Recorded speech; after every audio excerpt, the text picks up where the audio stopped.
Hello, I'm Andy Agathangelo, and I'm very proud to be the founder of Transparency Task Force.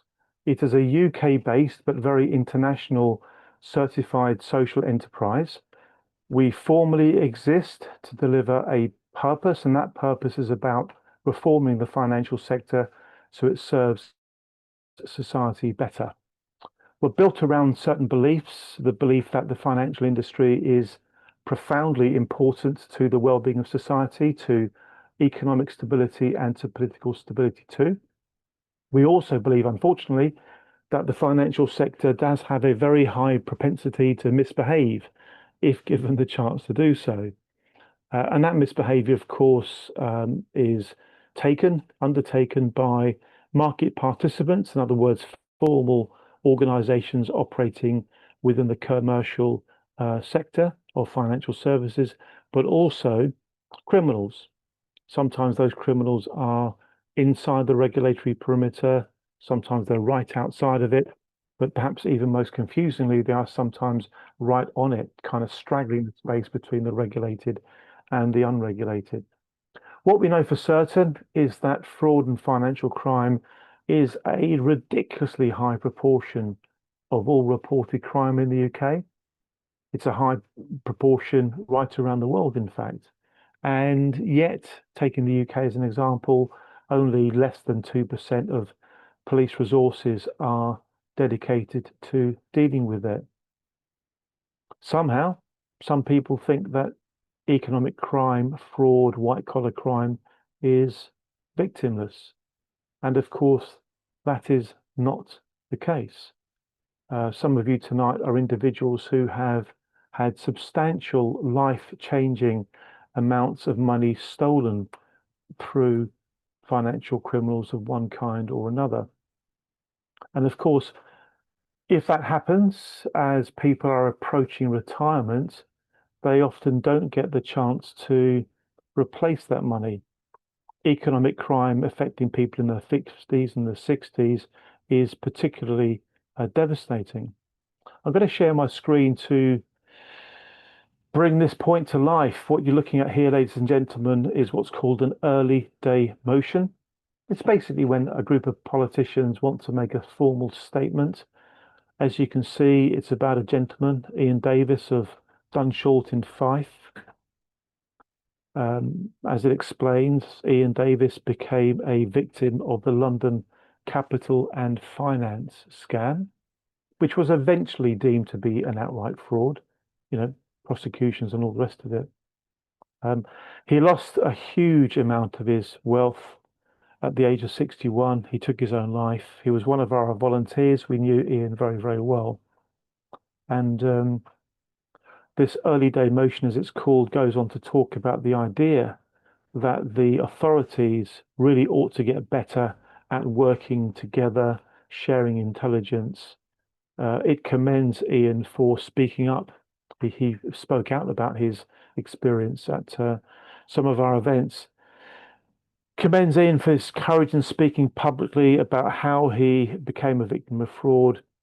The early day motion calls upon the government to ensure that all agencies involved in the fight against fraud are properly resourced and held to account for their performance in protecting innocent people from fraud. And of course, the early day motion sends its heartfelt condolences to Ian's family and friends as they come to terms with their loss. I flew up to Ian's funeral. Without a doubt, it was the saddest day of my working life. He was a loved man, a very popular man. He was the village's lawnmower repairman and about as straight and decent a human being as you can meet. And I'm genuinely not just saying that because of what happened to him. He was just a lovely human being. And our theory, for what it's worth, isn't that Ian took his life because of what happened to him. He took his life because he lost the will to live, having become so, so terribly frustrated with trying to get the authorities to take on board the evidence he was gathering, typically until 2 or 3 o'clock in the morning, trying to gather evidence to help the authorities understand the nature of the fraud that had been taking place. So my point is, ladies and gentlemen, when we talk about economic crime, We aren't just talking about something in the abstract. This is not a victimless crime at all.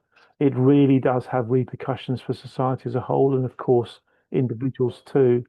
And that's, I think, is what makes this topic so important. Um, we need to learn what we can about what economic crime is, what the drivers behind it are, what governments around the world could and should be doing to try to get on top of it. I sometimes wonder if we're kind of too late. Is there, are we so far behind the curve and getting on top of it that we're not going to be able to? There are genuinely some people think that the regulatory response to fraud, financial crime, the investigating response has been too little, too late, and we're going to have decades of all kinds of suffering as a direct consequence of it. But the good news is there are people around who know a tremendous amount about the subject, and of course, those people include our two doctors and the professor, Dr. David Shepherd, Dr. Branislav Hock, and Professor Mark Button. Of the three gentlemen, I first got to know Professor Mark Button many years ago. The context was a meeting I went to at Portsmouth University about various kinds of frauds and banking frauds. I think I was first told about Professor Mark Button by Anthony Stansfeld, who I think many of you in this group know. Anthony was the national lead for fraud for the Police Crime Commission and also the Police Crime Commissioner for Thames Valley. It was his efforts, along with others, that caused the criminals involved in the HBOS Reading fraud to end up being properly prosecuted. It was an exceptional piece of work. But I'm very mindful of something that Anthony often speaks about. He often speaks about the fact that police forces are really conflicted when it comes to investigating fraud and economic crime. They want to. They want to do all they can to catch the bad guys and get them locked up. Bad guys and girls, of course. Um, but in the case of Anthony and the Thames Valley Police's work with the Reading fraudsters, I think I'm right in saying it cost his police force about £7 million. And despite best efforts afterwards, they hardly got any money back from the Treasury. And the point that Anthony often makes is how on earth can you incentivize police forces to chase crime, fraud, economic crime, when they are so under-resourced and are literally disincentivized to do so because it's going to be expensive. It's very expensive to prosecute economic crime. However, with expertise, there is opportunity. The two doctors and the professor are here tonight to talk about the book Economic Crime from Conception to Response. Can I please invite everybody to, first of all, show their appreciation to our guests for being with us tonight, talking about the book and their insights and their experience. We're all very much looking forward to what you're going to be saying, David, Branislav, and Mark, and thank you all for being here. Please let's show our appreciation first of all. And Branislav, Mark, David, over to you to tell us a bit about yourselves, please. Tell us about your work, about your university, why you do what you do, why you wrote the book, what the key points are, so on and so forth. And then when you're ready, we'll have a, want of a better phrase, a grown-up conversation amongst adults and see where the conversation takes us. Thank you very much indeed. Thank you. Hello, thanks very much for that introduction and very moving introduction. Um, I mean, I'll go first. I'll take the prerogative of being the first author and the professor, but I won't spend too much talking because I know everyone pretty wants to ask some questions. So, just to kind of briefly say how I got into this, originally my main interest was private policing. You might think, well, how do you get from private policing to fraud and economic crime? But as I was studying this over the years, I realized that economic crime is largely dealt with by private policing and hybrid policing bodies, not by the police. I mean, you mentioned the small resources dedicated by the police, and that's true. You know, the vast bulk of activity is actually the private sector.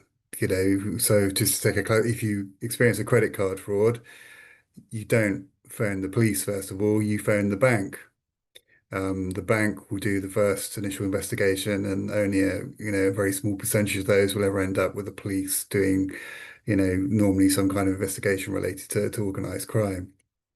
So that's what attracted me into this. And as I started researching this, I got involved in various projects, including the first major study of fraud victims, which was published back in 2009, and was funded by the kind of now defunct National Fraud Authority, and that exposed the significant harm that fraud does to victims. So I kind of developed this interest and expertise in fraud, and then along that journey, I kind of ran into various other characters, including David, and I'm sure he'll talk about some of his experience through one of those projects where I interviewed him, and then I sucked him into a PhD, and and then eventually tore him away from engineering. Into kind of the world of academia, studying economic crime. And then later Branislav arrived, who was kind of very enthusiastic, particularly about the kind of broader concept of economic crime. And all of those kind of journeys together led us to think about a book, because what was clear to us was there was a gap. There wasn't a book that kind of brought together economic crime. Lots of people talked about economic crime, but there was no definition of economic crime. So there was this whole body of research going on in these different silos, and we wanted to bring it together into one book to define economic crime and to kind of link all those different economic crimes together.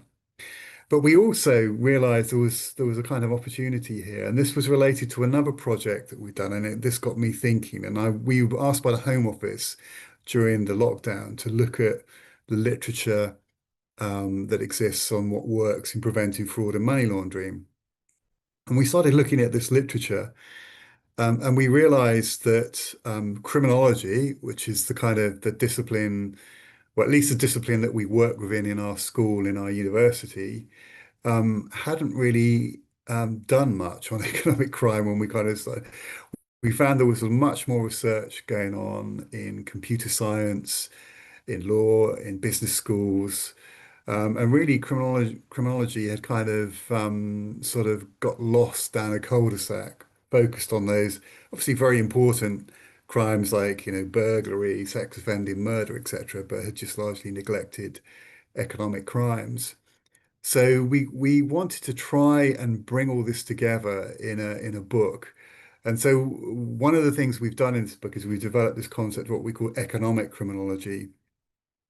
And I think this is the kind of most distinctive thing that have tried to bring out of this book, and it's stimulated a lot of debate. It's also spawned a journal which Branislav edits called the Journal of Economic Criminology. And we want to kind of bring together all these different academics that are kind of looking at economic crime, not have the situation where we've got these silos of knowledge that currently exist, to bring those together, but also very importantly, to identify research that offers solutions to dealing with these problems. And that was another thing that we observed when we were looking at the kind of research on fraud prevention and money laundering prevention, was that again, there was a kind of, particularly in our kind of our home discipline, there was a lack of interest in the solutions, and much more interest, if you like, in kind of more radical, almost Marxist type, analyses of economic crime, often within the kind of bounds of white collar crime studies, which I've always, sort of had this aversion to that term. So we felt that economic crime was kind of the way to kind of take this forward under the umbrella of economic criminology. So that was our kind of thinking behind it, and that kind of unfolded a book with chapters that explore those different areas of economic crime. So we've got chapters on fraud, on corruption, on money laundering, on intellectual property crime, on industrial and economic espionage, all crimes that we consider to be economic crimes. We've got chapters seeking to explain why people engage in these crimes. We've got chapters looking at the kind of legal and regulatory approaches to dealing with it, with the policing at a domestic and an international level. So that was our kind of objective, and hopefully, if some of you've read it, you kind of we've achieved that. Now I've spoken quite a lot there, so I'll hand over to maybe David or Branislav, whichever one if you want to go next to kind of offer your contribution before we go into discussion. Yeah, sure. Um, Mark mentioned there that he did a project. Can you hear me okay? Oh, good. Right. I did a project, gosh, 15 years ago or so on the on victims. It was a victimology study on the victims of fraud. And I was one of Mark's participants. So Mark interviewed me because I was a victim of fraud. It was a corporate fraud, so not a financial services fraud. It was a corporate fraud. And I had a business and it was subject to this fraud, and the consequences of that fraud were really quite devastating. I took the case to the Thames Valley Police actually at the time. This is about 20 years ago. And they were very good in zooming round within a day, blue lights flashing, very interested in the case, but immediately said, this is beyond our competence to deal with. So they were very honest. And very often with the police, you give them a report of fraud and you don't get any feedback for months or years or if ever. So the victim actually doesn't know where they are. They're in limbo. In my particular case, they responded very quickly, said, yeah, we can't deal with it. So it was handed to the Serious Fraud Office. The Serious Fraud Office did have the capability of dealing with it, but they were asleep. They weren't very good at all.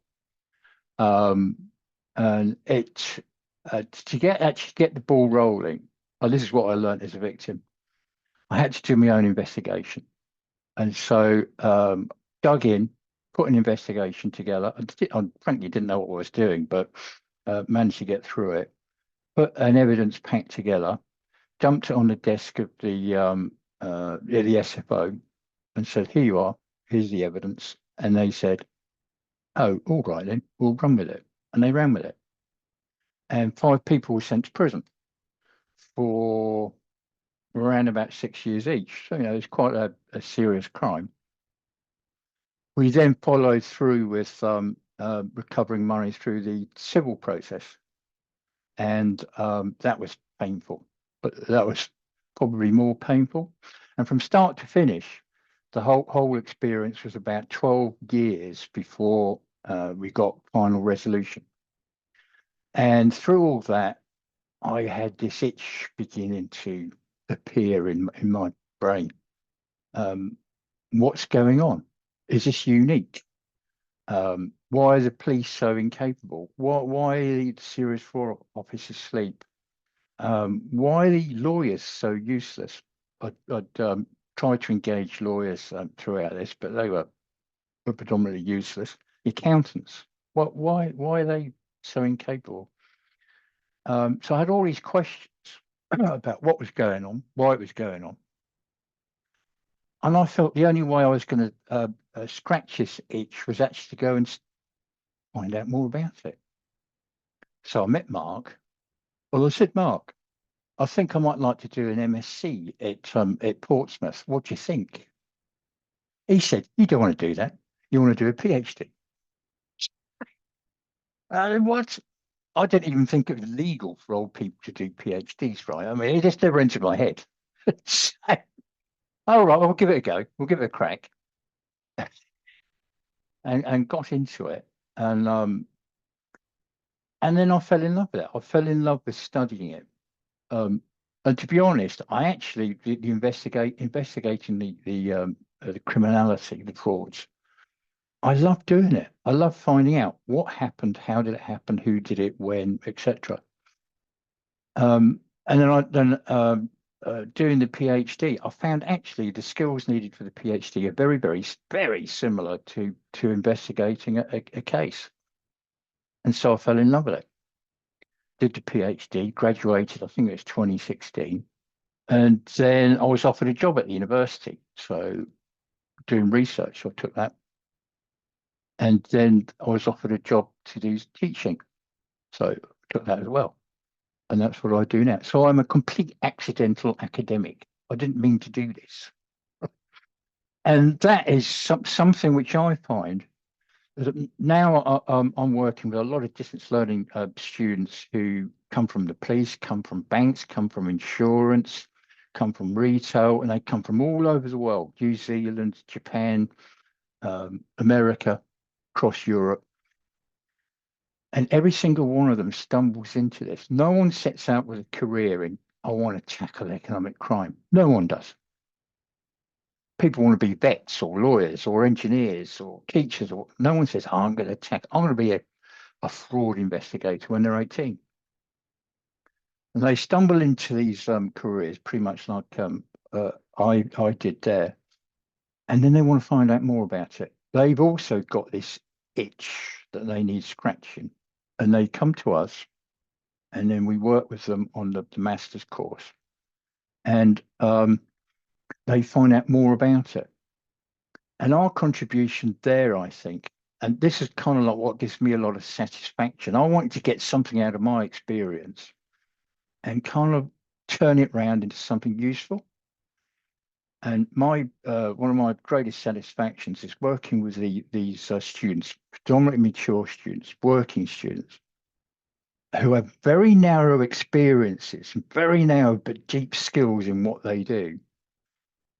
And then we, on the course, essentially expose them to the broader range of economic crime, what's going on in the world, what people are doing, what people are not doing, why it's happening, etc., etc. And it opens their minds, and they're enthused, and they take that enthusiasm forward in their careers. So that's kind of like my history and my motivation. Completely accidental, but fell in love with it. It's all Mark's fault. I blame Mark. Yeah, thank you, David.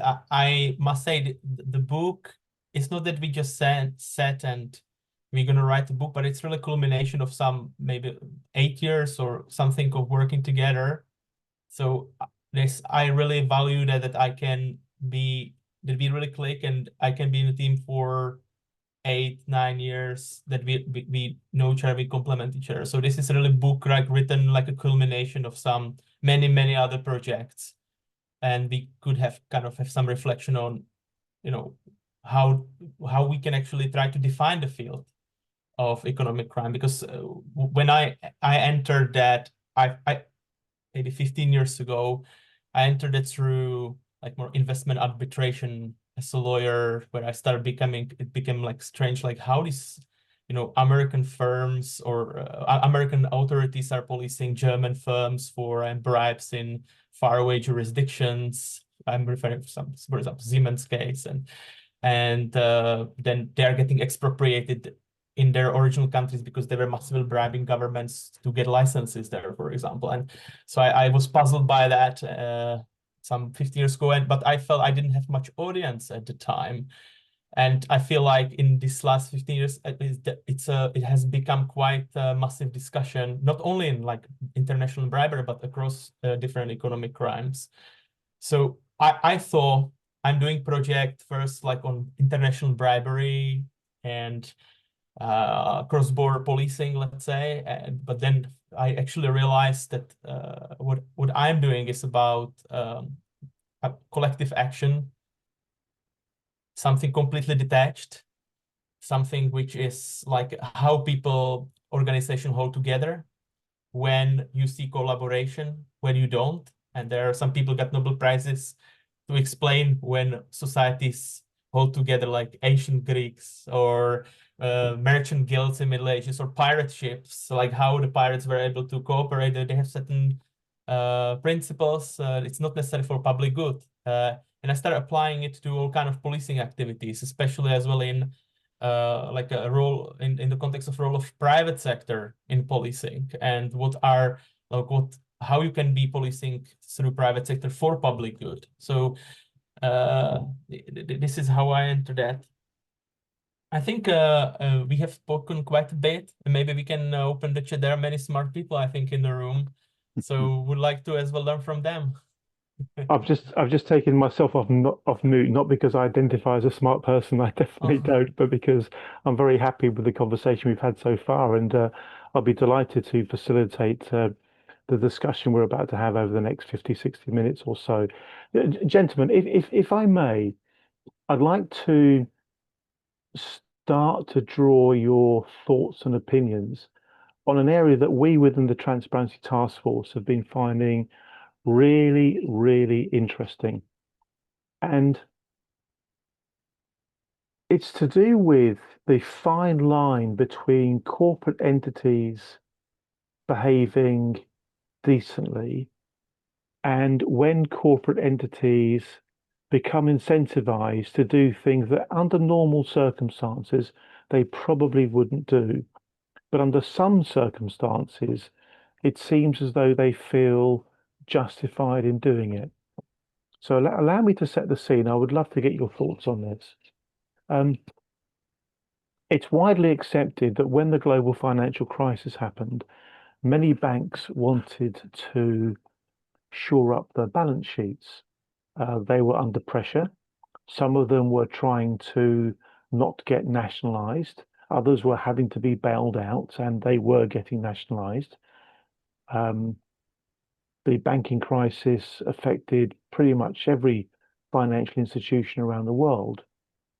And when it all happened, these banks became very, very highly motivated to draw in money from wherever they could, to quite literally balance the books. There's some speculation about whether the law was broken when the bailouts happened. That in itself is interesting, because if the hypothesis is right, and I'm very deliberately using the word if there, if the hypothesis is right, the various EU laws to do with governments not bailing out entities were broken, then it's interesting. Can the UK government be accused of having been a participant in economic crime? That's an interesting exam question, isn't it? You know, can a government be guilty of economic crime? But looking at the banks themselves, many of them decided, it's very clear, and there's a mountain of evidence, many of them decided to get money back from people they lent money to quickly. And it would appear, the evidence does point to this, it would appear many of these banks looked at their small business customers, people running pubs, hotels, restaurants, fish and chip shops, etc., and engineered ways to create defaults that would then allow the bank, in a superficially legitimate way, to basically say to the business owner, you have broken the covenant that we agreed when the loan was taken out. You're now in breach. We're now going to exercise our contractual rights to foreclose on you and to sell the chip shop or the pub or the hotel. And it's legal and we can do this, and it's your fault because you broke the covenant. And this did happen. And there is also a significant amount of evidence suggesting that the forced fire sales that took place occurred where things were sold at ridiculously low prices. And there's even evidence, as I've put in the chat, that some of these sales went to people known to the banks. If you, for example, look at the article I put in the chat earlier, the one about the RBS that sold a hotel that one of its customers had to another division within RBS, all kinds of smoke and dagger things going on, really quite peculiar. So I guess I'm coming to the thought, after 10 years or so of being an active campaigner in this space, that it's conceivable that a government can actually be complicit in economic crime. The question there is, did the UK do things during and after the global financial crisis that were actually criminal? I don't think we'll ever get to the bottom of that one, and I genuinely don't know the answer. I'm just putting it out there as an interesting exam question. But what is beyond doubt, what is absolutely beyond doubt, is the way that bankers responded to the global financial crisis in a desperate attempt to shore up their balance sheets by basically stealing properties from their customers at the expense of many people, some of whom, unsurprisingly, went on to take their lives and all the rest of it. So this is why the conversation tonight, the two doctors and the professor, is so interesting to us. It's so interesting on many levels. The actual criminology of it, the human impact it created, the questions around, did regulators look away when all this was going on? Are they in some way complicit for allowing what they knew to be going on to happen? There's also a wonderful play, a play called Make It Happen. It's about Fred the Shred Goodwin. I went to see it a couple of months ago up in Edinburgh. I'll put a link to it. I'm hoping desperately that these guys who did the play are going to be touring around the UK with it. The key actor was Brian Cox. And that really brought this skullduggery, these shenanigans by banks to life so well. I've covered all kinds of topics there, and gentlemen, please do respond to that in any way you'd like to. I'm just trying to sort of explain why, for us as a community of activists trying to help people get justice, what you're talking about tonight is remarkably interesting to us. Gentlemen, over to you. Thank you. Maybe I'll go first. So I think first of all, there are so many areas where you kind of look at it as a kind of outsider and you think that's clearly fraud, that's clearly corruption. Is the challenge is finding the evidence to kind of prove that, particularly like criminal level, that's incredibly difficult. And even, David obviously talked about his civil case and the length of that.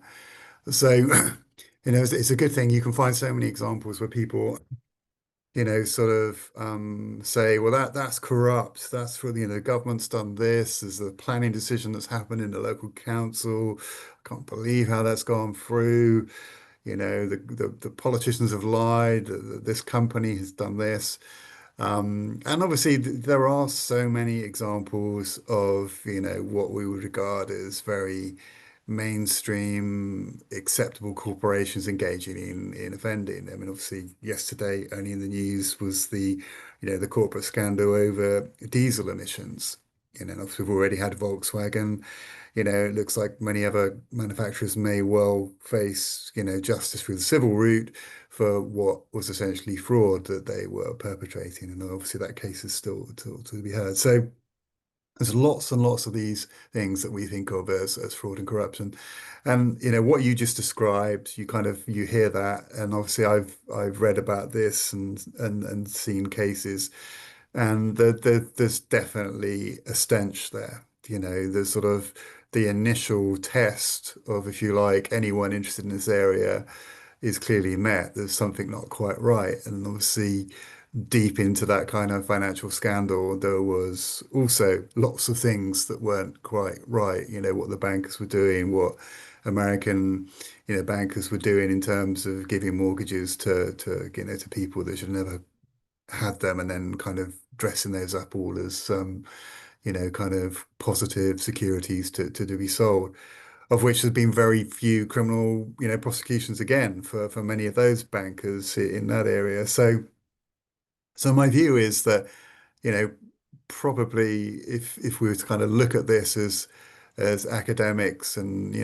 experienced commentators, we'd probably find, there's clear evidence here that, there's something, certainly either of a civil standard or criminal standard went on in these cases. But sitting there as an investigator's hat, and I'd be interested to get David's view on this. He's obviously sat on both sides. He's investigated these things as an academic, but also successfully for both criminal and civil.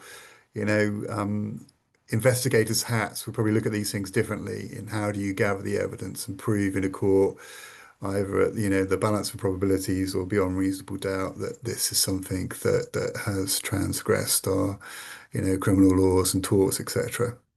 So maybe David, over to you. Oh, well, thank you, Mark. Yeah, it's really interesting.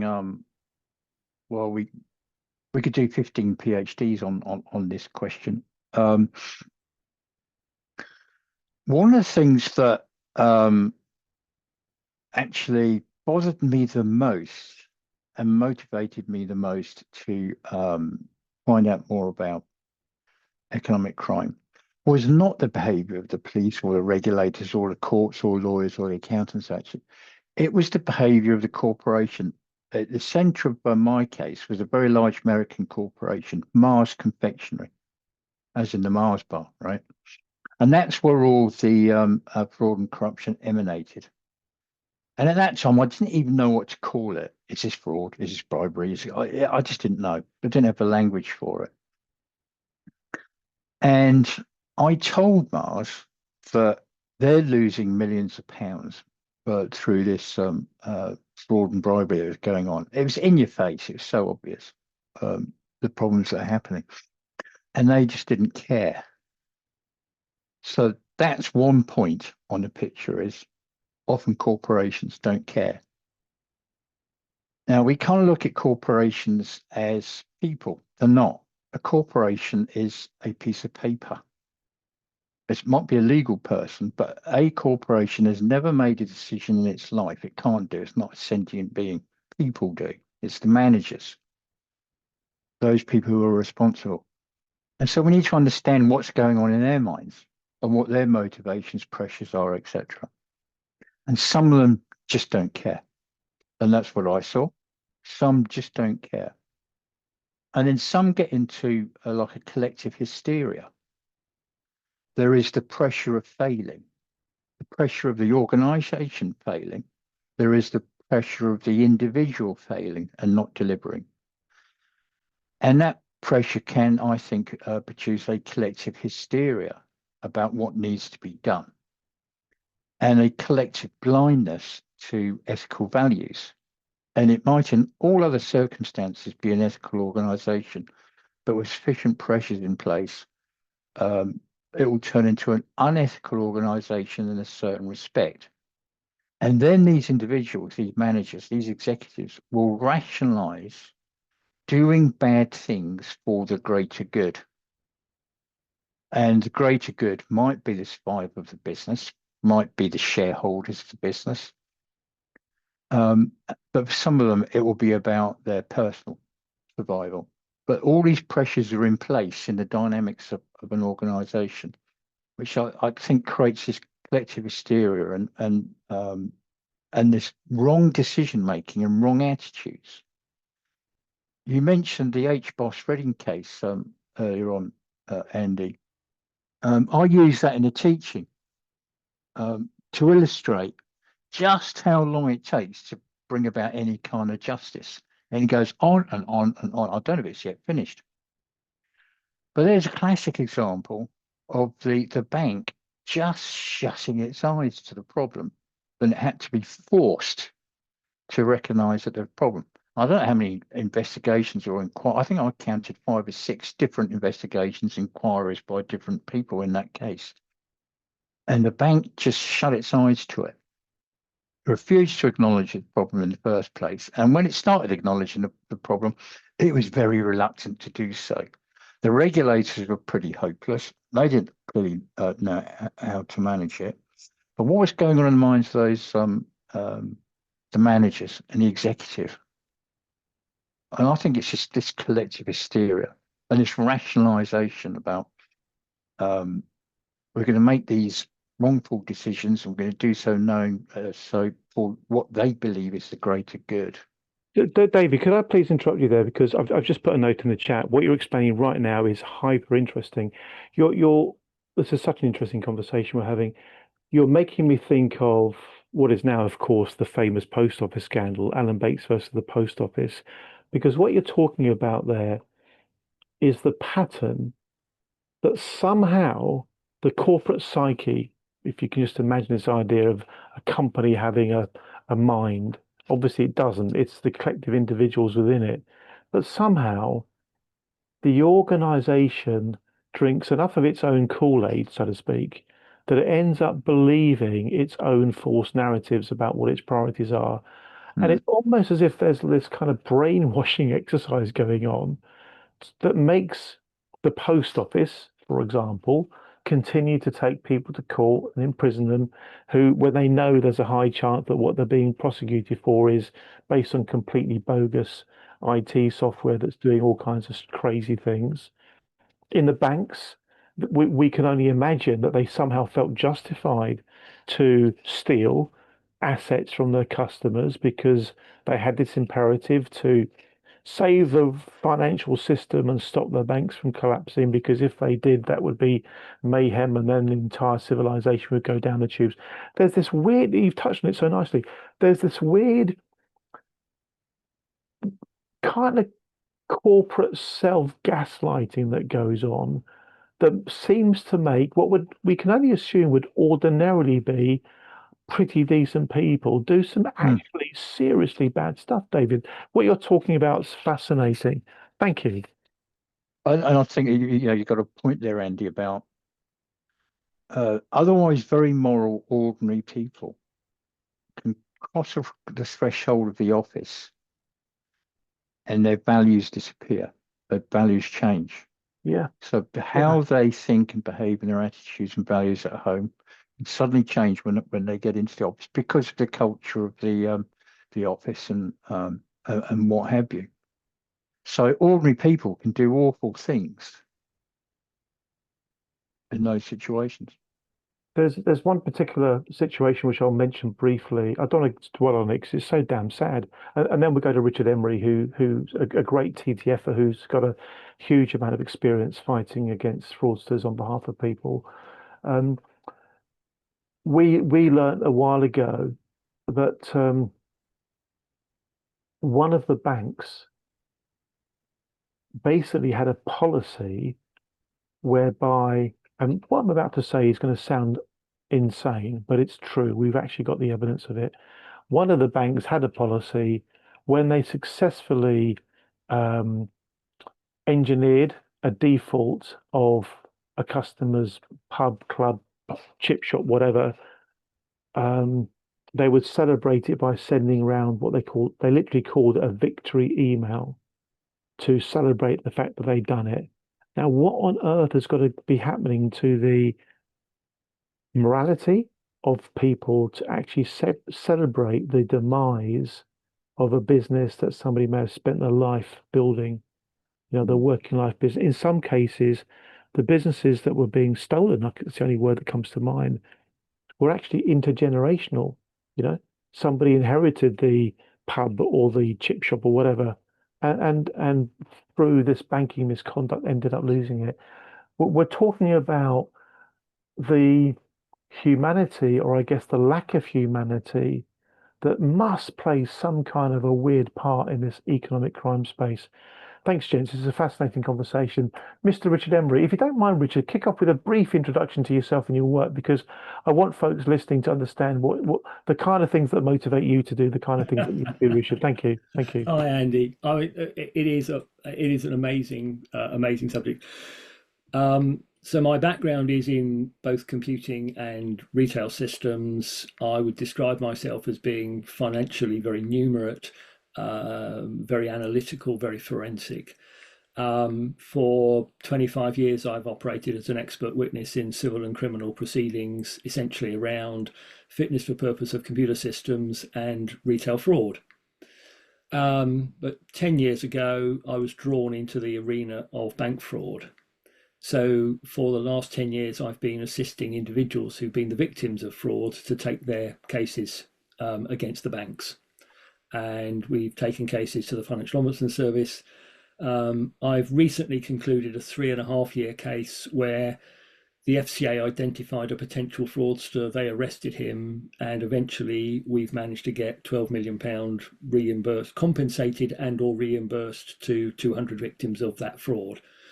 So that's the sort of area that I work in, but also obviously do a lot of stuff with Andy in terms of updating and challenging the regulatory environment. So things like the mandatory reimbursement requirement that we now have for the banks to comply with has a number of quite serious shortfalls which need to be addressed, and things like that.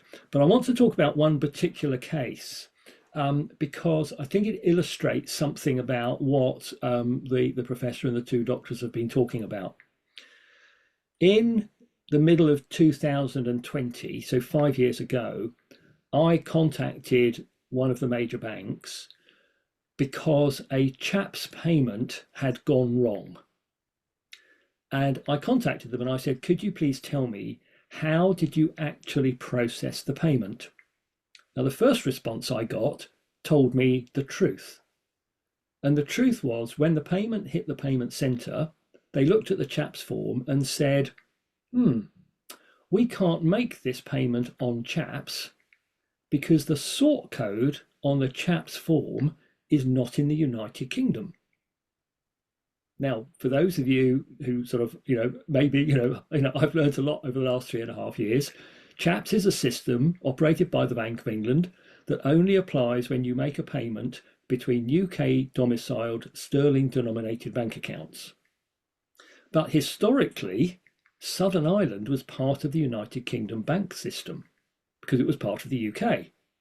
So bank accounts in Southern Ireland had the same format as bank accounts in the UK. So when the victim of this £500,000 fraud was writing out the CHAPS form, he believed he was making a payment to Ulster Bank, Northern Ireland. The sort code actually belonged to Ulster Bank, Southern Ireland.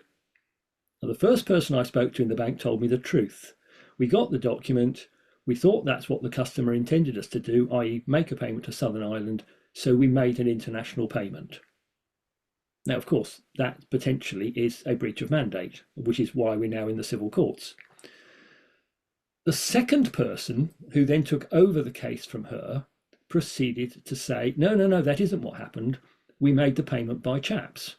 So that's lie number one. Of course, he didn't know what I knew. So he thought he could brush me off. And I think this is where it all goes wrong, because once he'd started to brush me off, I started to dig in. And the lies that I got told by this individual just mounted and mounted and mounted. I mean, he actually told me there's only one way of interpreting one of the sentences he wrote, which was, as far as the bank was concerned, Southern Ireland was part of the United Kingdom. And he told me so many lies, but it was that they dug in and they dug in and they dug in. A year later, we instructed solicitors. And we have continued to have the bank withholding documents. And when we eventually got a document through after we'd issued civil proceedings, which meant that we had to amend our pleadings because of this document, the bank fought viciously to stop us changing our details. And then we found out why. Because when their KC was standing up in court about 2 months ago, he actually said, this case raises a novel point of law. In other words, what we've got a bank that is scared of us getting a successful judgment in the High Court because they know that if we get that judgment, it will have a significant negative impact, not just on that bank, but on the banking industry as a whole. And as such, they are prepared to withhold documents and just make, quite frankly, barefaced lies. We recently had a mediation session and they even lied to the mediator. So, it's just a case study of they've made a bad decision by not reimbursing the £500,000 to begin with. And then they've just dug themselves in and dug themselves in and dug themselves in and adamantly refused. And then ultimately, the opening session of the mediation, when both parties sat round a table, and this inflamed my curiosity, for want of a better expression, and they said to the customer, to the victims of this fraud, we are going to have to reach a settlement today because you cannot afford to pursue this case to the High Court, through the High Court. And that was they weren't talking about, this is wrong. They weren't talking about the rights or wrongs of the case. They were simply saying, we are Goliath, you are David, and we are going to squash you. So I just find it's just disgraceful. Richard, thank you. Thank you for bringing that to life. I think what you've shared with us is a really good example of some of the ways the system is unfair against the David, and the Goliath can benefit from having the resources and the know-how to get around it all. I put a note in the chat, gentlemen. I say the two doctors and the professor. I guess what we are talking about is the intersection between economic crime and serious corporate misconduct. This idea that an organization, under some circumstances, will actually start acting in bad faith, maybe even criminally. Dr. Branislav Hock, your hand's up. Please do chip in. Thank you. Yeah, thank you, Andy. I had some kind of reflection on what you have pitched there at the beginning. I think, if I take 3 steps back and we go outside criminal justice system, what is that all about? What we are talking about? I think there are some elemental questions of what's the relationship between business, state, power, and harm. And only then it comes in certain control mechanisms. So, I mean, if I speak about bribery, if you go to 1960s and you speak about international bribery and corruption, well, it's a very, very serious discussion, including academic discussion. It's a good thing. It's actually very good thing to bribe overseas. It's efficient. It's correct sum. It oils the wheels of commerce, was the argument in 60s, and there are papers on that. And you need quite massive, and it took quite some time, massive moral argument and construct in a way what is the harm to have actual regulation and legislation against international bribery. And so I think some of these questions or the themes that you are mentioning is they are in a gray area. They are in the area of, why do we have insurance fraud in many criminal codes, for example? Well, it's because insurance companies wanted it to very specifically. We don't have their mining fraud or fish fraud or food fraud. These are all arguably valid areas which are causing massive harm, but they are not protected specifically by criminal laws of many countries. So we have made quite some research for New Zealand government with Mark on pyramid schemes, where they have problems in communities with pyramid schemes. What we found is that in Australia and New Zealand, similar conduct, or let's for argument's sake, the same conduct regarding to let's say certain forms of pyramid schemes. In Australia, you are a perpetrator. You try to find another people to sell products on your behalf. You're getting commission. You are considered to be perpetrator. In United States, you get reimbursed for a very similar scheme. You are a victim. So there is some element of question: what is the harm? Are we able to see to clarify where do we see actual problem from certain behavior that is historically considered legal? If it's legal and it's harmful, well, you have other modes of governance of that behavior. Perhaps you need a campaigning. You have you need to have some private policing. You need to defend yourself. For insurance fraud, you don't need regulation so much because insurance company will protect itself. It's part of its strategic management. If it's going to be defrauded by clients all the time, it will run out of business. If you are bribing overseas, it's not you're not going to get busted if you are bribing well and getting a lot of contracts. You need legislation to stop bad corporation from bribing, or you need to even make a moral argument that it is actually bad. Despite the fact we take it for granted now that bribery is bad, but historically it's not the case. So I have a paper as well about things around tax avoidance and tax evasion in the UK.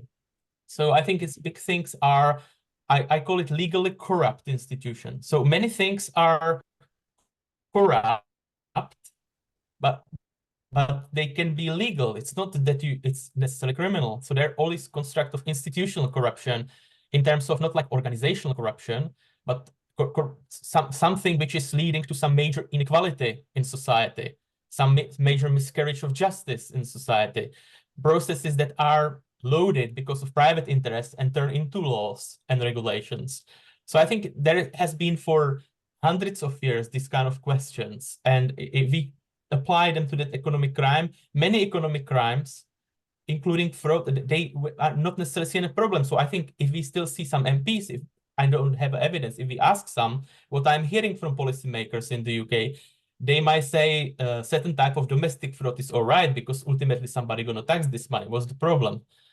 Okay, they can have this view. Of course, we have victims or non-financial harms that we discuss, but this might be one viewpoint. If you tell them, somebody from Ghana and Nigeria is taking British money, well, suddenly it's politically different. They say, oh, these bad people outside, we don't gonna tax this money.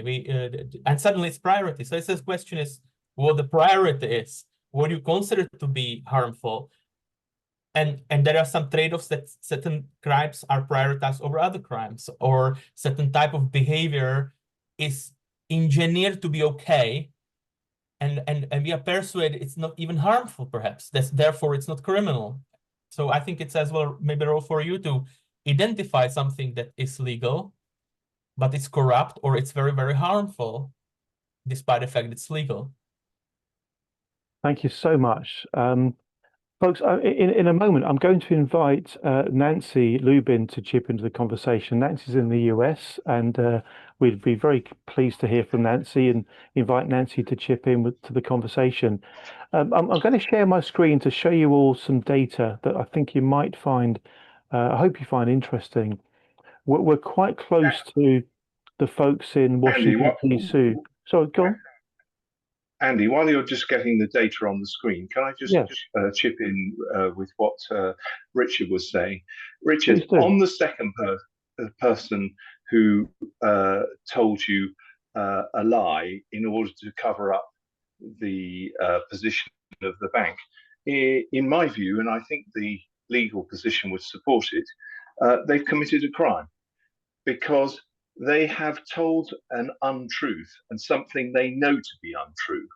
And you already have the evidence that that was untrue.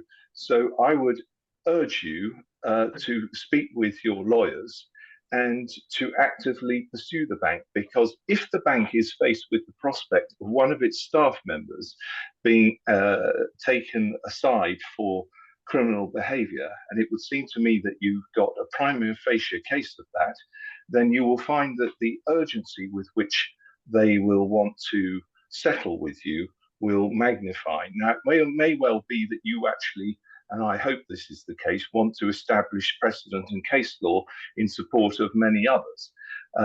But funnily enough, I think you could actually probably achieve that because you have a position where the bank is so utterly compromised that they would admit to the court that they had done certain things in order to avoid the issue of that person.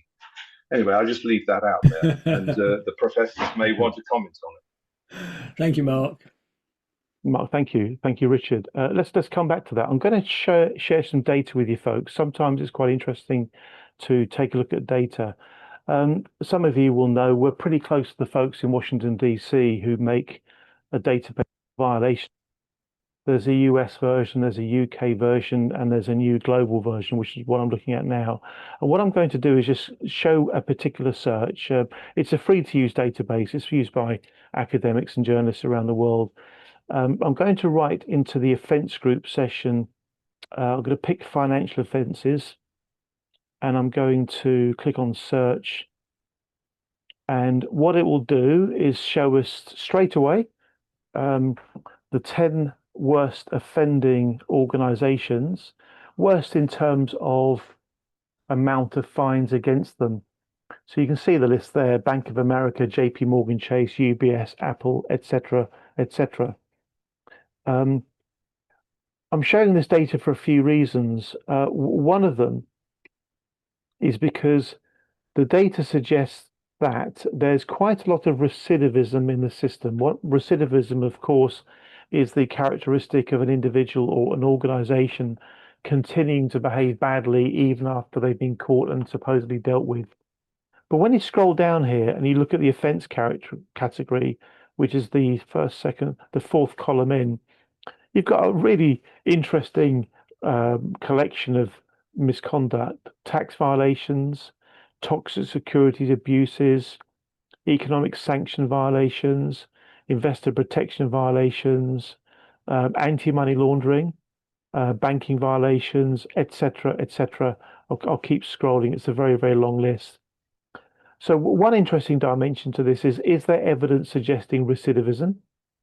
If there is, then does the organization consider getting caught doing bad stuff and paying a fine for it? Does it consider that to be a consequence of does it consider it to be a cost of doing business? And the other possibility, of course, is that oh dear, I think I've lost the connection.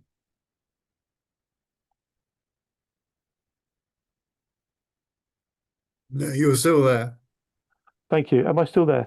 The other possibility, of course, is that the organization considers getting caught and paying a fine a cost of doing business, which of course is pretty tragic. And then you ask yourselves the question, to what extent is the regulatory framework actually designed to stop the bad practice from happening? I'll just throw that open. Would the doctors and the professor like to chip in here? And then after that, we'll go to Nancy for her comment. Mark, how about yourself? Anything you want to catch up on what we've covered in the last 15, 20 Well, I think Bran has just posted something, so maybe Bran. But first of all, I wasn't aware of this database. It looks very, very useful. Okay. I think it goes back to some of the points that Dave was talking about earlier, sort of this corporate mindset.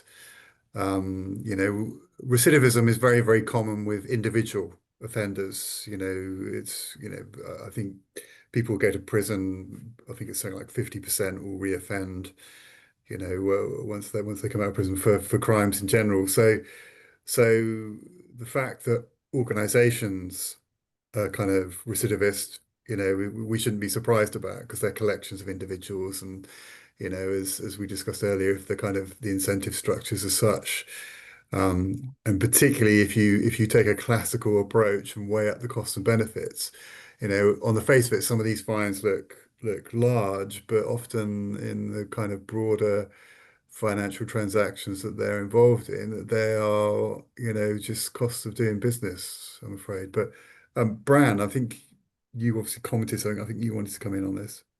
Yeah, there are number of issues. I mean, first one is, what does this tell you?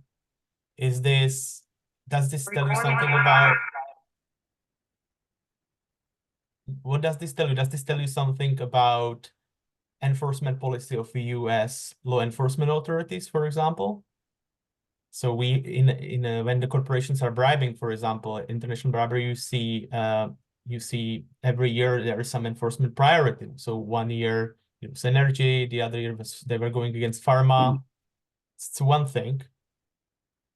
So maybe if you are active recidivist in certain area of certain type of economic crime that has happened to be an enforcement priority, where you likely going to be there.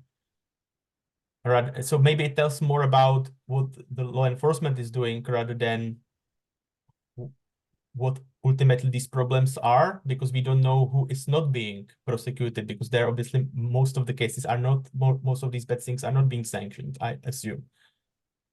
So I think that's one comment. Second, about incentives, and is this just the cost of doing business? Well, I have interviewed and this is published, those who negotiate those sanctions with those corporations out of court. So I was asking them what they take into account, how these sanctions are being determined. So, this is usually not reflecting the truth of actual behavior, but I know that, for example, US law and US prosecutors in corporate cases, in the context of bribery, it's very, very bad for them if a company would happen to go busted. So if there is at stake the health of the company, like debarment, for example, from competing for public contracts, as in the US, this is discretionary. In Canada, for example, this is obligatory if you're convicted for certain types of economic crime. This is not just cost of doing business, because if you really, really make somebody angry, this could have very serious consequences. On the other hand, we saw Arthur Andersen many, many years ago get busted ultimately because of this criminal charges as well related to Enron and others. We don't see it as often. So I think if you keep it to the limit that you don't like really make someone very, very angry repeatedly, it's just cost of doing business, I think. So are you going to get debarred for that, for example, or are you going to lose a banking license? This is some default criminogenic, very, very bad organizations could do that. Otherwise, you look at United Health, for example, now. I don't know how much they're going to get. This looks like some really, really terrible things that they allegedly have been doing to people injured in United States. If they go to get a massive sanction, even if they got like $15 billion, which would be like a record nearly, for this type of like healthcare cases, what does this do to them, really? Fantastic. Thank you very much. I'm having a bit of a technical glitch, folks, here, which I'm busy sorting out. Why don't we go to Nancy? Nancy, would you be happy to chip in the conversation, introduce yourself, and share some thoughts that you'd like to get across? Thank you, Nancy. Well, sure, and thanks, and for including me in this. And also, I apologize, I was a little bit late, but this whole world, it's not only fascinating to me, but also, I guess, in the last half century that I've been trying to get a handle on this over while navigating the former Soviet Union. It was only recently when the word corruption was even used.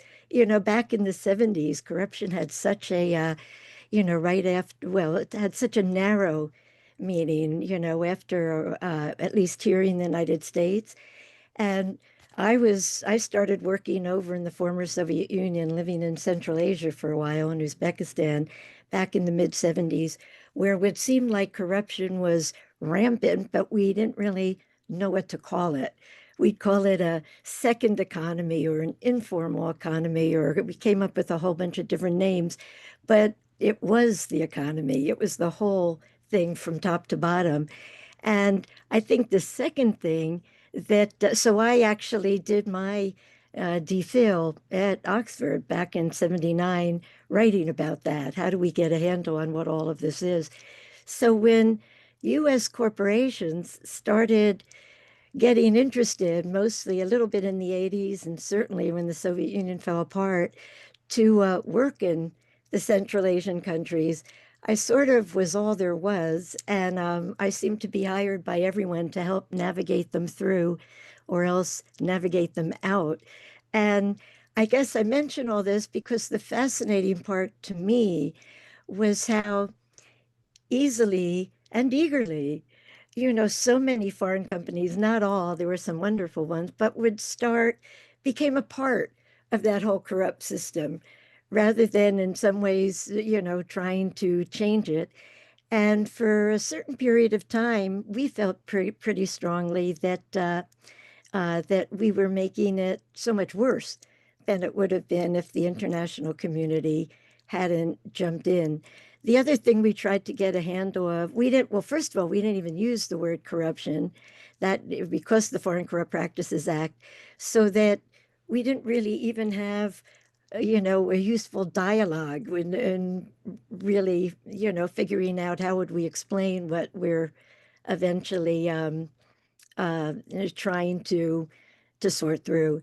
So I'm still fascinated how half a century later, at least in my part of the world, we're still struggling to figure out what to call this.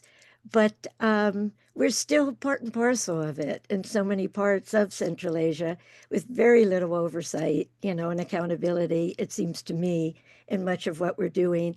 And the we is a little bit more global now than just my country. So that I would I suppose, just add that, to the list of areas where those of us who are interested in looking at in different parts of the world might want to pay a little bit more attention to about now, not just what the corporate world is doing, but our own international assistance communities may or may not be either addressing or exacerbating in different parts of the world as well. Nancy, thank you for sharing your insights. That's really, really interesting. I'd like to invite anybody else who'd like to chip into the conversation to do so. Please do raise your hand, either literally or digitally, if you know how to. If there's a point or comment, a question that you'd like to make.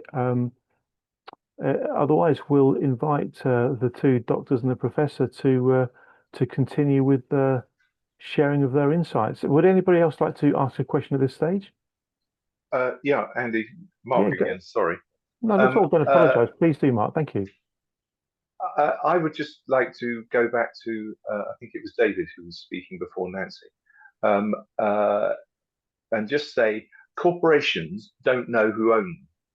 And so this idea that you can't make a company go bust because obviously you would lose all the jobs, etc., is actually an incorrect intellectual position to adopt in respect of recusing them from the full force of the consequences of their actions.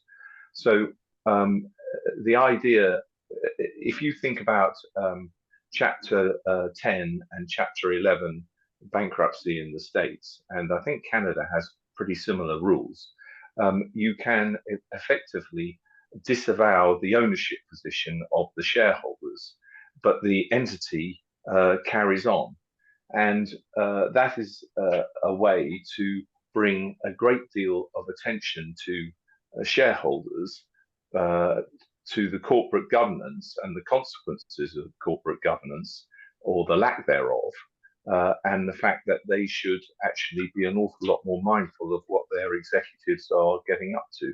The other thing that, again, everybody will have heard me on these meetings say many times before is that actions must have consequence. And we have the airline industry, again, I've used this similarly many times before, but the airline industry operates very strict control functions for every action, because obviously you can't have planes falling out of the sky and passengers who are prepared to board them. And as a consequence, there is absolute documentary records within the airline industry at every stage about who has done what, whether they've done it correctly, etc. So that there is absolute records of accountability that you can go to and review and find out the consequences. Now, for those on the flight that dropped out of the sky, it doesn't do an awful lot of good to them, sadly. But what it does do is engender a culture that does not accept failure, does not accept fraud and deceitful behavior, etc., and therefore is extremely demanding of the people at all levels within the relevant organizations. And there is absolutely no reason why all corporate entities cannot adopt these approaches. And as soon as our legislators have the confidence to do that and bring accountability to all levels of people, then all of this will stop. And I'll give you one further illustration, and that is the construction industry. The construction industry killed its workers with gay abandon through until the early noughties. In came exactly this sort of accountability. And while sadly there are still accidents and sometimes fatalities, the number has dropped off a cliff. And the accountability and the fear of saying right up into the corporate boardrooms of all of those construction companies is such that the first action that they worry about is not going to jail themselves because of something that their minions did. Well, if we had that within the rest of corporate life, you would find that the proclivity for cutting corners and unethical actions would drop off the cliff. Mark, I'm very grateful to you for sharing those thoughts. Powerful stuff being shared tonight. Why don't we go back to Dr. Branislav Hock, Professor Mark Button, and Dr. David Shepherd. We've been covering quite a bit of ground tonight. Branislav, how about we go to you first of all? Any further thoughts from yourself before we start to bring our conversation to a close? Thank you. Just very quickly on the last comment. It's a very important comment.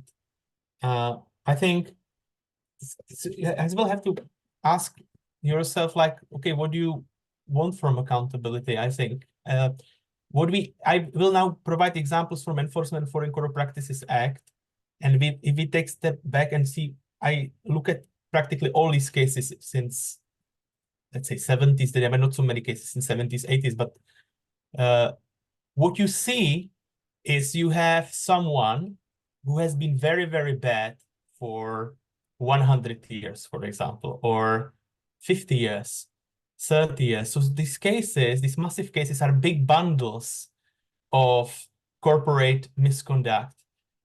Corporations, for example, Siemens Corporation or Halliburton, and these famous cases which were enforced by United States enforcement authorities. Or you seen they go in Rolls-Royce, for example, you go back to 1980s, and they're providing examples through conspiracy charges. So they are not statutes of limitations. They are putting together the same kind of criminal organization type of was conducting this type of activities. And they quote, for example, 1989, and the cases in 2020s even. So this is like more than 30 years. And now, so what do you want from that? Do you want to like kill the major corporation who had been very, very bad for a very, very long time? So I see there are two dynamics of that. This enforcement actions has been to change corporate culture was the aim. Like, do something, don't do this anymore, operate differently. The time has changed. You cannot do this anymore. We care about the environment, we care about safety. So these are the type of cases you see. And then you see like a new era cases where the corporation is already kind of, at least on paper, it should operate under, let's say, new scheme. And here and there, they make accidental problems. So here in Kenya, here the problem of some local construction, like a agent, and you can self-disclose and get small penalty. That's very different from that they have been like this for decades. And I feel like there is something to distinguish on. If the aim is maybe to change them, because we need to have big corporations. They are good in essence. They are bringing jobs, economic growth, whatever, but they are causing many, many bad things in society too. And I think they should get a chance to become better business. This should be one of these aims. If they're going to be very rotten company, and we say we have been there again, we have been over this, well, then it's maybe the time to get stricter.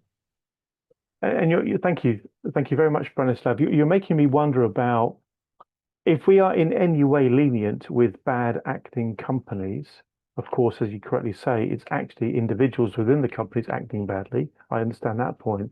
If we are in any way lenient with them, are we almost inviting them to to be naughty, to be active in the activity of misconduct?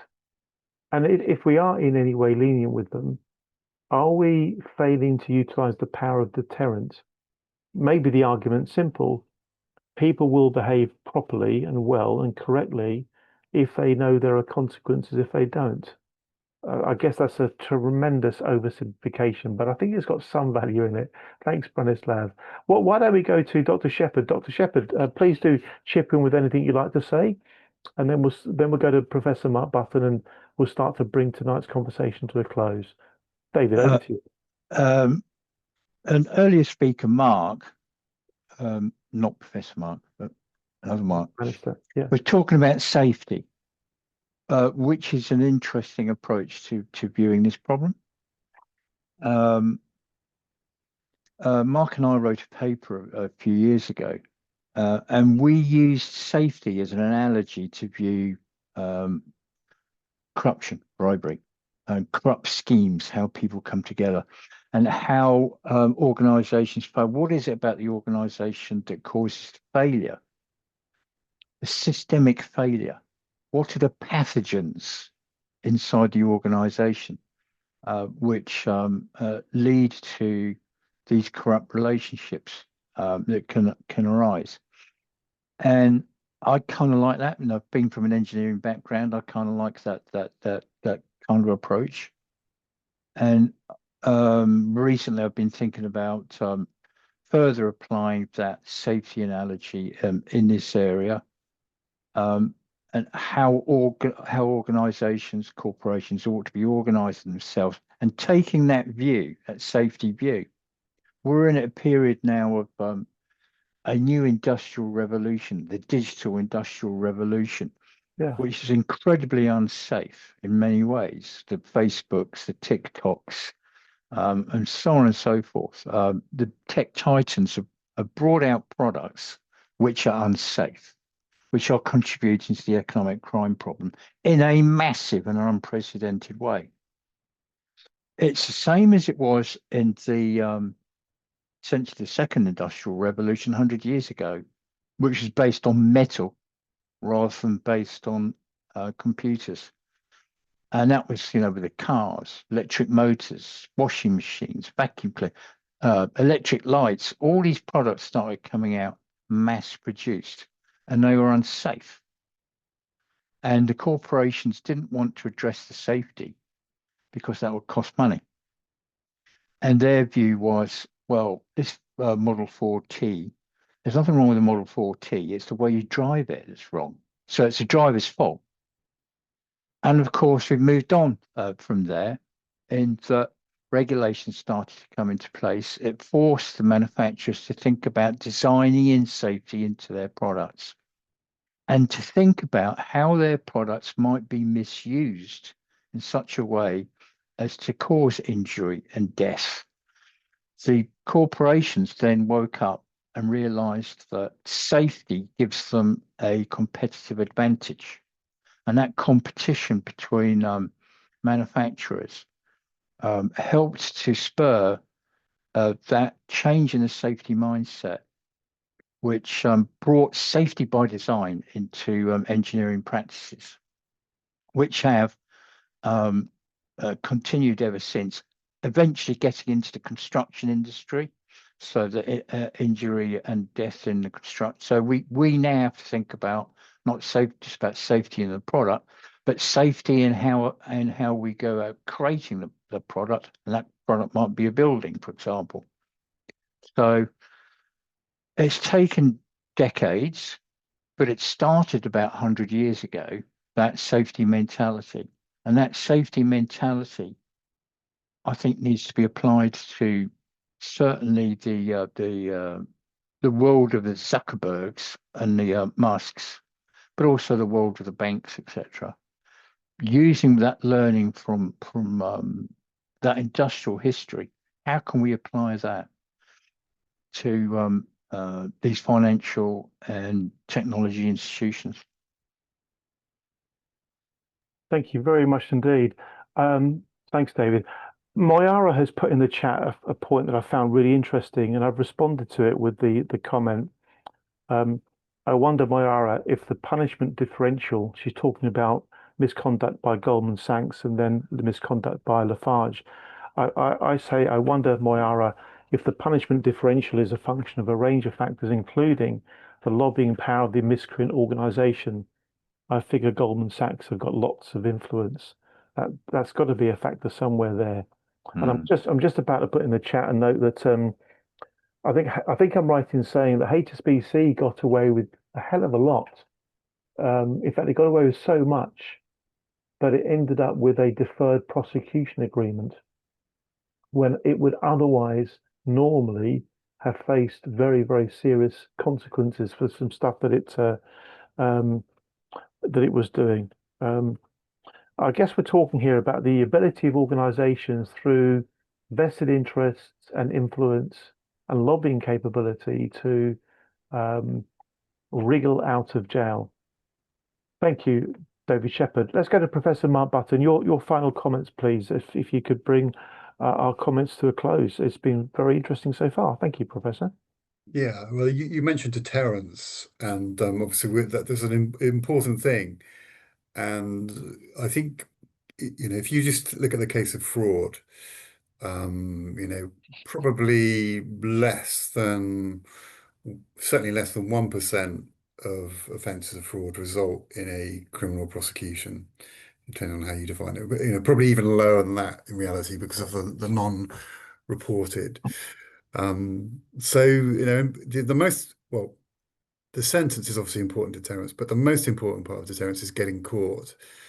And sadly, there's, because of the kind of focus of not just the criminal justice system, but the regulators and many others, it's very, very difficult for these offenders to be brought to some kind of justice. And so, kind of going back to those points about the kind of the offenders within corporations, most of those are looking out there at this world and thinking, nothing's going to happen to me. And so, part of changing this is actually, making more people, accountable for what they've done.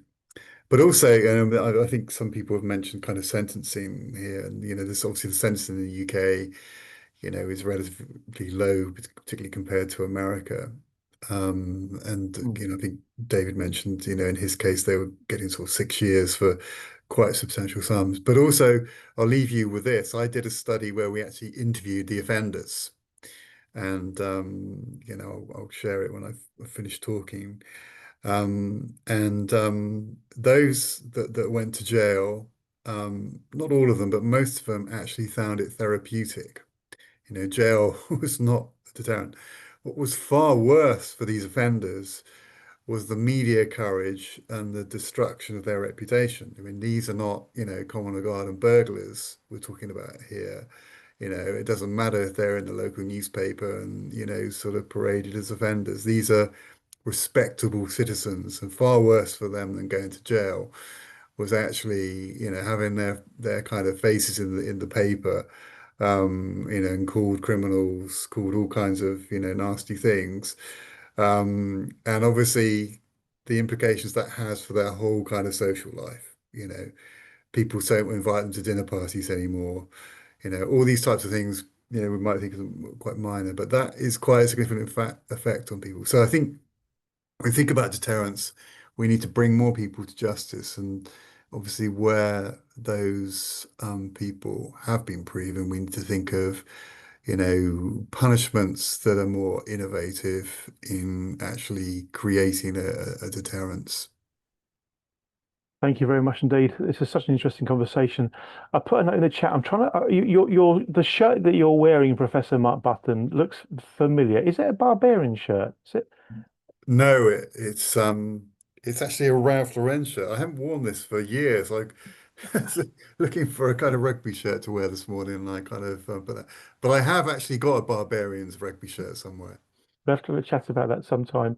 I'm starting to wonder, gentlemen, if there might be a bit of a Venn diagram overlap between the work that we are doing as a campaign organization, continuously unearthing all kinds of shenanigans in the economic crime space, and the work that you guys and your students are doing in the academic space. Maybe we could find a really juicy, interesting case study to work on together. That's a conversation I think we'll have in due course, guys. Does anybody have anything they are itching to say before we wrap up tonight's meeting? Please do raise your hand digitally or otherwise if you'd like to. Otherwise, I think what we'll do, folks, is bring our conversation to a close.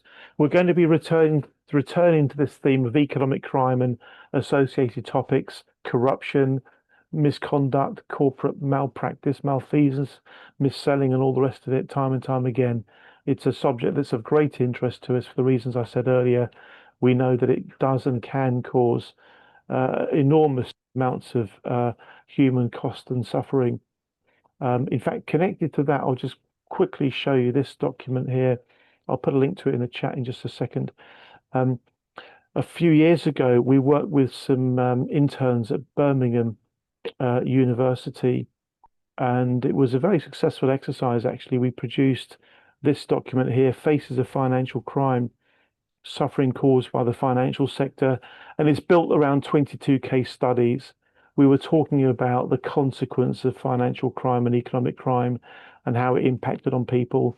We had case studies from banking, insolvency, investment scheme, mortgages, poor financial advice, etc., etc.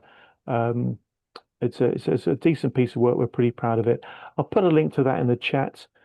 Alexandra will circulate the chat as well as the meeting notes in due course. Mr. Martin White, you've got your hand up. Please go for it. Thank you. Yeah, a couple of things. One thing tiny, Andy, you said gentlemen as if there weren't any ladies present. I was talking to Professor Mark Button, Dr. Branislav Hock, and Dr. David Shepherd. Thank you. For the record, etc. And the other thing is just a comment from me.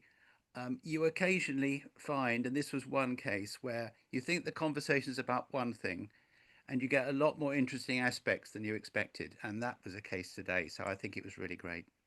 That's very nice for you to hear that. If it was great, and I certainly think it was because of the two doctors and the prof. Can we please show our appreciation to David, Mark, and Branislav? Thank you again, gentlemen. Thank you very much indeed. And ladies, who we had the pleasure of having with us, of course, thank you also very much for your input and presence. Nancy, thanks for chipping in. Hope you all have a lovely rest of your day, whether it's evening or afternoon. And see you next time, all. Thank you very much indeed. Thank you.